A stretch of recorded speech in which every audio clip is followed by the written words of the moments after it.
সে তুমি বিনে এই জগতে বান্ধব আমার কেহ নাই। বড় পীর তুমি বিনে এই জগতে মুর্শিদ আমার কেহ নাই। আমি সুখে দুঃখে মার মুখ দেখিয়া শান্তি পায়া আমার কেহ নাই। মুর্শিদ তুমি বিনে এই জগতে বান্ধব আমার কেহ নাই। খুঁজতে গিয়া আল্লাহ নবী সামনে পাইলাম তোমার ছবি গো। সুবহানাল্লাহ। আল্লাহ বলছেন কোরআনের মধ্যে, কেউ যদি আমাকে পেতে চায় মায়ুতির রাসূলা ফাকাদ আতাল্লাহ, কেউ যদি আমাকে পেতে চায় এ হাবিব আপনার অনুসরণ করলে আমাকে পেয়ে যাবে, আপনাকে ভালোবাসলে আমাকে ভালোবাসা হয়ে যাবে। এরপরে আল্লাহ বললেন ইন্না রাহমাতাল্লাহি কারিবুম মিনাল মুহসিনিন, কেউ যদি রহমত পেতে চায় সেজন্য ওলিয়া উলিয়ার কাছে যায়। রহমত রয়েছে মুহসিন বান্দাদের কাছে। রহমত মানে আমাদের নবী, নবীকে পাইলে আল্লাহ পাওয়া হয়। এই জন্য আমরা বলছি আল্লাহকে যদি পেতে হয়, নবীকে যদি খুঁজতে হয়, তাহলে মুর্শিদকে খুঁজতে হবে। কথা বলেন ঠিক না বেঠি? খুঁজতে গিয়া আল্লাহ নবী সামনে পাইলাম মুর্শিদের ছবি গো। আমার বাঁচার চেয়ে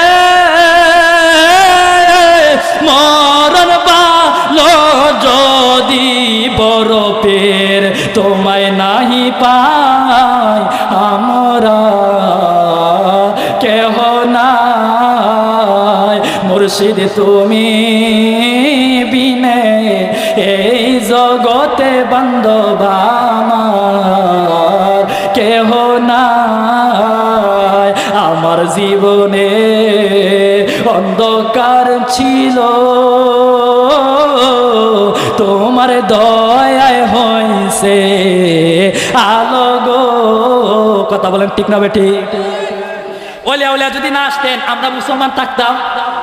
এই শাহজালাল ইয়ামনি, মুরারবন্দের যিনি রয়েছেন, নাসিরউদ্দিন সিফাসালা সহ আরও যে সমস্ত ওলিয়া উলিয়াগণ এই উপমহাদেশে আসতেন, ওনারা যদি না আসতেন আমরা কি মুসলমান হইতাম? আমরা মুসলমান থাকতে পারতাম না। এখানে ইসলাম ছিল না, এখানে মুসলমান ছিল না। ওলিয়া উলিয়ার মাধ্যমে আল্লাহ ইসলামের প্রসার করে দিয়েছেন, ইসলামের প্রসার করে দিয়েছেন। এই জন্য বলি আমি খুঁজতে এই আমার জীবনে অন্ধকার ছিল, আপনাদের দয়ায় হইছে আলো গো। আমার যাহা ছিল সবই দিলাম তবু যেন আপনায় পাই। মুর্শিদ যাহা ছিল সবই দিলাম, আমার বলতে কিছুই নাই, আমার কেহ নাই। দয়াল তুমি বিনে এই সংসারে বান্ধব আমার কেহ নাই। জোরে বলি সুবহানাল্লাহ। ওই বড় পীরের নামে মাহফিল, ওই বড় পীর আমাদেরকে দেখতেছে কি দেখতেছে না? কোরআনের দলিল আল্লাহ বলেন 11 পারার 2 পৃষ্ঠার লাস্টের আয়াত, ওয়াকুল ইয়ামালু ফাসাইরাল্লাহু আমালাকুম ওয়া রাসূলুহু ওয়াল মুমিনুন, তোমরা যে আমল করো, তোমরা যে কাজ করো, এই কাজটা আমি আল্লাহ দেখি, ওয়া রাসূলুহু আমার রাসূল দেখে, ওয়াল মুমিনুন আমার ওলিয়া উলিয়ারা, আমার মুমিন বান্দা যারা আছে তারাও দেখতে পায়। জোরে বলি সুবহানাল্লাহ। বড় পীরে কয় আমার কোন মুরিদ আমি যদি তাকে মাশরিক মাগরিব, আমার মুরিদ যদি তাকে মাগরিব মাশরিক অর্থাৎ আমি যদি তাকে পশ্চিম প্রান্তে, আমার মুরিদ যদি তাকে পূর্ব প্রান্তে, আমার মুরিদের এই ফরজ যদি ত্যাগ হয়ে যায়, আমি বড় পীর নিজের হাত দ্বারা তার ফরজের জায়গায় তার কাপড়টা দিয়ে আসি। জুড়ে বলি সুবহানাল্লাহ। তার ফরজটা আমি ঠিক করে দেই। এই বড় পীরের নামে মাহফিল, কত বড় অলিয়া উলিয়া আমার বাবারা। এই যে দেখেন আমরা শাহজালাল ইয়ামানিকে পাইলাম, আমরা মুরারবন্দের জমিনে নাসিরউদ্দিন সিফাসালাকে পাইলাম। আমার বাবারা নাসিরউদ্দিন সিফাসালাকে এমনি এসেছেন দেখে কেমন অলি, শরীয়তের মাসালা হলো সকল অলিদেরকে বা সকল মানুষকে কাবার দিকে মুখ করে কবর দিতে হবে, রওজা করতে হবে। কিন্তু নাসিরউদ্দিন সিফাসালা মুরিদানদেরকে বললেন আমার কবর তোমরা এইরকমভাবে কইরো না, উত্তর দক্ষিণ কইরো না, তোমরা একটা কাজ করবা, আমার কবরটা, আমার রওজাটা, আমার মাজারটা তোমরা পূর্ব পশ্চিম করে দিবা। মুরিদান শুনে নাই, মুরিদান শুনে নাই, মুরিদান শুনে নাই, উনাকে এইরকম উত্তর দক্ষিণ কইরা দিল। একটু পরে দেখা যায় আমার নাসিরউদ্দিন সিফাসালা উনার নিজের মাজার ইন্তেকালের পরেও নিজের মাজার আমার নাসিরউদ্দিন সিফাসালা উত্তর দক্ষিণ থেকে পূর্ব পশ্চিম করে ফেলছে। জোরে বলি সুবহানাল্লাহ। ওই নাসিরউদ্দিন সিফাসালার কাছে আমরা যাইতে চাই কি চাই না? ওই নাসিরউদ্দিন সিফাসালার কাছে গেলে কালি হাতে ফিরবেন? কালি হাতে ফিরবেন না, না, না।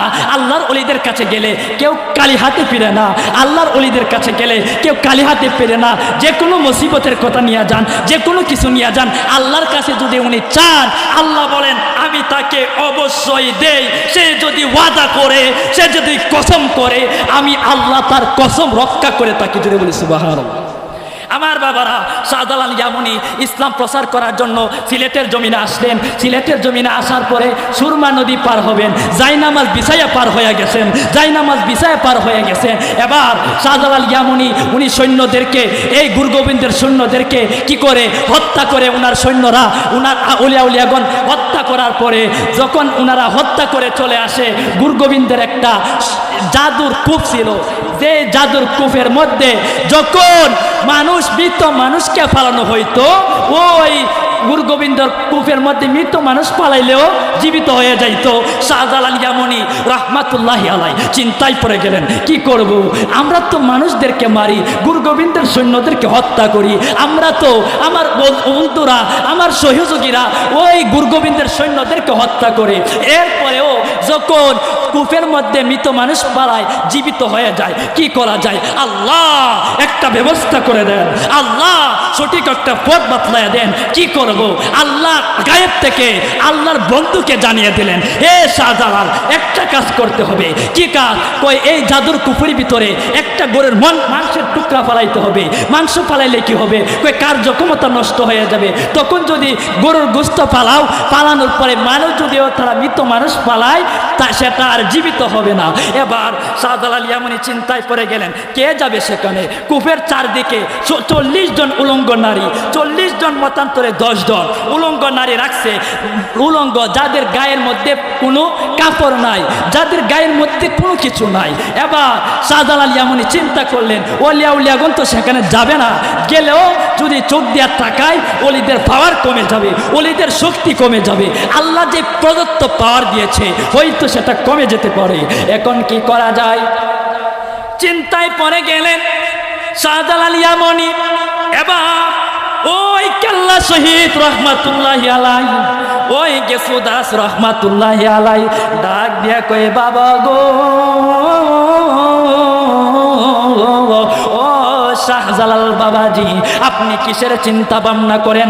আপনাকে চিন্তিত অবস্থায় দেখা যায়, আপনি কিসের চিন্তা ভাবনা করেন? শাহজালাল ইয়ামানি এই বর্ণনা দিয়া দিলেন, আমরা এইরকম করি, এইরকম করলে এইরকম হয়ে যায়। কূপের মধ্যে যখন মানুষ পালানো হয়, গুরুগোবিন্দের সৈন্যদেরকে পালানোর পরে মৃত মানুষগুলো আবার জীবিত হয়ে যায়। আল্লাহ জানাইয়া দিলেন এখানে একটা গরুর মাংসের টুকরা ফালাইতে হবে। কে যাবে সেখানে? তো 40 জন উলঙ্গ নারী। কি করা যায়? এবার শাহজালাল ইয়ামানিকে গেসুদাস রহমাতুল্লাহি আলাইহি কেল্লা বাবা ডাক দিয়া কয়, ও বাবাজি, চিন্তা করবেন না, চিন্তা করবেন না, আমি ওই কূপের কাছে যেতে চাই, আমি ওই কূপের মধ্যে গরুর মাংসের টুকরা ফালাতে চাই। জোরে বলি সুবহানাল্লাহ।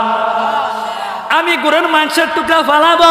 এবার ওই গেসুদাস রহমাতুল্লাহি আলাইহি কেল্লা বাবা রহমাতুল্লাহি আলাইহি তিনি কি করলেন? খাজা ওই বাবা শাহজালাল অনুমতি নিলেন। অনুমতি নেওয়ার পরে এবার তিনি রওনা হয়ে গেলেন। কূপের নিকটবর্তী হওয়ার পরে কূপের যখন নিকটবর্তী হয়ে গেলেন, নিকটবর্তী হওয়ার পরে আল্লাহর ওলি তো এই উলঙ্গ নারীর দিকে তাকাতে পারে না, উলঙ্গ নারীর দিকে তাকাতে পারে না। এবার উনার যে তরবারিটা ছিল রে, উনার তরবারিটা বের করলেন। তরবারিটা বের করে তিনি কি করলেন, তরবারি দিয়া নিজের কেল্লা নিজে আলগা করে ফেললেন, নিজের কেল্লা দ্বিখণ্ডিত করে ফেললেন। শুধু দেহটা শরীরের মধ্যে, দেহটা লইয়া তিনি এই তরবারিতে লইয়া আল্লাহর ওলি, কেমন ওলি তিনি 40 জন এই হিন্দুদের মহিলা, এই যে এই উলঙ্গ মহিলা, এই মহিলাকে কেল্লা ছাড়া তিনি 40টা এই উলঙ্গ নারীকে কি করলেন, কর্তন করে ফেললেন। কর্তন করিয়া তিনি এবার কূপের মধ্যে যাইয়া একটা গরুর মাংস পালাইয়া ওই কূপের কার্যক্ষমতা নষ্ট করে দিলেন। জোরে জোরে বলি সুবহানাল্লাহ।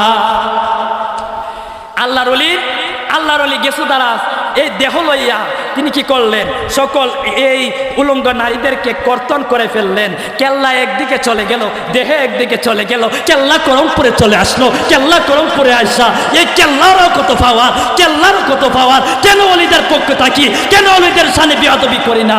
একটা মাত্রই কারণ, ওলিরা হলেন আল্লাহর বন্ধু। জোরে বলি সুবহানাল্লাহ। আরে তাকবীর, আল্লাহু আকবার। আরে তাকবীর, আরে সারা ইয়া রাসূলুল্লাহ। তালুকদার সাহেব জিন্দাবাদ, জিন্দাবাদ। একবার সাউন্ড নাই, আমার গলা ভেঙে গেছে। আরে তাকবীর, সাউন্ড